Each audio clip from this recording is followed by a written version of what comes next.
Hey, so I'm surfacing a 1950 Dodge 230 head.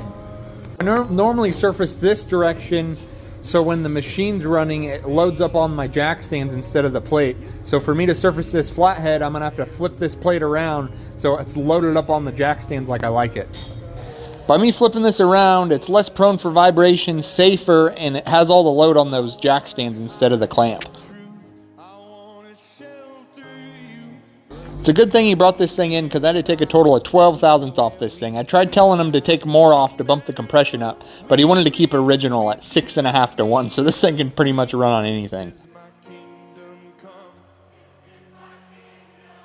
Now I'm just deburring all the sharp edges to make it look a little bit better and cut better on the final pass.